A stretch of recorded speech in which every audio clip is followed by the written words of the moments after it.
नमस्कार. आकुर टी व्हीमध्ये आपल्या सर्वांचं स्वागत.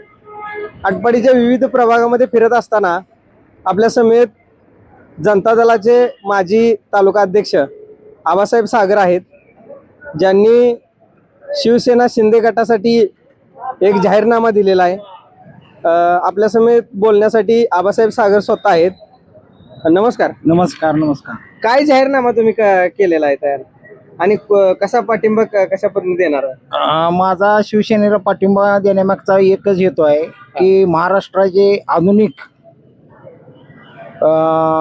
संत माननीय भास्कर पेरे पाटील यांनी ज्या पद्धतीने पाटोदा ग्रामपंचायत जिल्हा अमरावती येथे त्यांनी ज्या ज्या सुविधा तिथल्या नागरिकांना दिलेल्या आहेत त्या सर्व सुविधा त्या नगरपंचायत आटपाडीने द्याव्यात म्हणून मी चालू इलेक्शनला शिवसेना शिंदे गट माननीय तानाजी पाटील यांच्या नेतृत्वाखालील 18 उमेदवारांसाठी एक स्वतंत्र जाहीरनामा काढलेला आहे. तो जाहीरनामा हा अशा प्रकारचा आहे की जे नागरिक 1 मार्च ते 30 मार्चपर्यंत आपली घरपट्टी आणि नळपट्टी नियमित स्वरूपात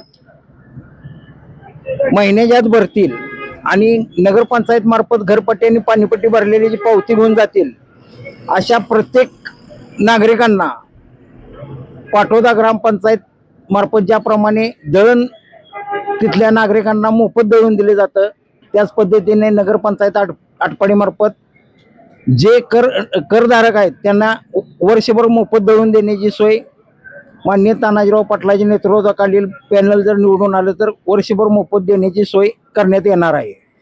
अशी ही परंपरा जाहीरनामा बनवून दिला होता त्यांना. हा, त्यांनी तो मान्य केला का? हा, त्यांनी मान्य केलेला आहे. त्यांनी स्वतः वाचलेला आहे. वाचून त्यावर चर्चा करून हा जाहीरनामा मी माझ्यातर्फे प्रकाशित केलेला आहे. जाहीरनामा त्यांनी मान्य केल्यानंतर तुम्ही पाठिंबा जाहीर केला. हा. आता काय म्हणजे एकीकडे भाजपचे युटी जाधव सर आहेत, हा. दुसरीकडे रावसाहेब सागर आहेत, तिसरीकडे सौरभया पाटील आहेत. तर तुम्ही रावसाहेब सागरांनाच का पाठिंबा देताय? रावसाहेब सागरांना पाठिंबा देण्याचा मुख्य हेतू असा की त्यांनी 5 वर्ष जो आटपाडी ग्रामपंचायत मध्ये कारभार केलेला आहे त्या कारभाराचा थोडाफार विचार करून आणि त्यांना प्रशासनातील कामाची जाण असल्यामुळे मी त्यांना पाठिंबा दिलेला आहे. लोक म्हणतात की ऍक्टिव्ह नाहीत जरा, म्हणजे हा विरोधकाकडून एक झालेला प्रचार आहे असं माझं व्यक्तिगत मत आहे. पण जर त्यांना नव्यानं संधी नगरपंचायतल्या 20,000 माणसांनी जर दिली तर 100% ज्या माणसाच्या काय गैरसमज झालेला आहे किंवा अप्रचार झालेला आहे तो माननीय तानाजी पाटील व मी स्वतः भरून काढून जनतेला योग्य प्रकारे पुढील 5 वर्षात न्याय देण्याकरता जीवाची रान करण्यास मी कटिबद्ध आहे. आता तुम्ही मागल्या काही काळामध्ये जनता दलामध्ये होता. आता जनता दलानं पुरोगामित्व सोडल्यानंतर तुम्ही तो राजीनामा दिला.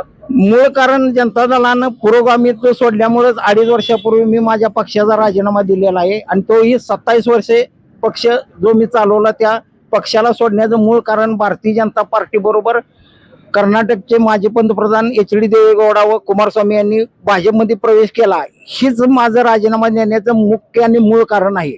आता तरी देखील भाजप सोबत शिवसेना आहे आणि तुम्ही पाठिंबा देताय. आता गाव लेवलला दगडापेक्षा वीट मऊ म्हणून मला हा निर्णय घ्यावा लागलेला आहे.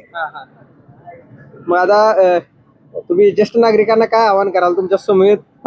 प्रश्न इथं ज्येष्ठ नागरिकांना तर केंद्र सरकारकडून महिन्याला 500 व राज्य सरकारकडून 500 असे 1,000 रुपये PM आणि CMच्या माध्यमातून देण्यात येत चालूच आहे.